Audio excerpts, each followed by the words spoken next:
In this video, I want to show you how Adobe Bridge interacts with InDesign. It can be very beneficial to you, particularly if you're dealing with a document that is going to have a lot of images in it. It just makes a much faster, more efficient way to use InDesign. Now, you're probably familiar with Adobe Bridge through your use of Photoshop and or Illustrator, particularly Photoshop. But just in case you're not, Adobe Bridge is basically an application that browses images for you and tells you a lot about those images and allows you to add metadata to those images, and it can make slideshows and web pages and all kinds of stuff.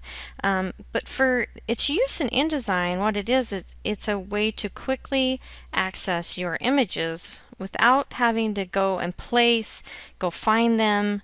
It just makes it much more easy to place images. So, and if you look up here in the top bar, you'll see that there's a BR. It's that bridge logo.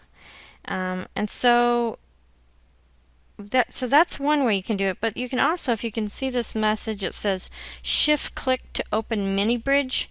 That's what we want. So I'm going to push down the shift button and click that, and this window pops up over here, and I can bring it into the image here. So what happens is, if you're not already running Adobe Bridge, this message will pop up. It pops up because Mini Bridge really isn't the whole application. It's just sort of a spyglass into Adobe Bridge. It lets you see Adobe Bridge from within InDesign, so you don't have to actually keep going back and forth. You can actually kind of peek into Bridge through the Mini Bridge from InDesign. So I'm going to go ahead and click this launch bridge, and it will launch it in the background. You won't see it because of the way I have my screen. So once Bridge opens up, and it will open my Mini Bridge up, and it shows me all, I can, maneuver and go anywhere on my hard drive or any of the network drives that I'm attached to.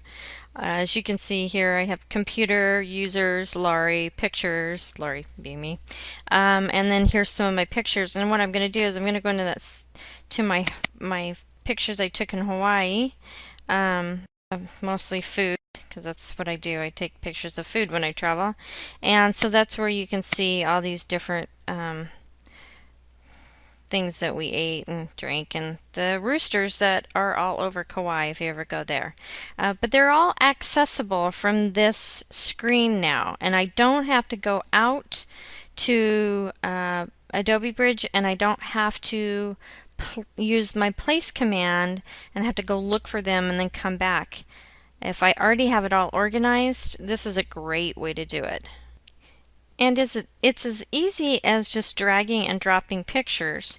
So if this is a picture I want for that frame, and let's say this is the picture I want for this frame, and then I've got another frame down here, I'm going to put that one in there, bada bing, bada boom, and then I can close my Mini Bridge up so that it's not taking so much room. And now you can see it's just a button. And then I can do what I need to do to these images. I can select all three and go ahead and have them fit proportionally, which I don't really do too well. And then, as you know, you can also just grab those images, and as long as you can see the brown outline, which is the actual image size, you can drag those around so they fit better. This is not an ideal picture here for this, but it's a little blurry for one thing. But you get the idea, and then you can just keep going back and forth to your Mini Bridge as you need to place your images, so you could really get organized and have a folder that has all the images you know you're going to use. You might even name them in the order that you're going to use them, and then you can just kind of pile them in from that way. And you don't have to go searching for them, they're right there.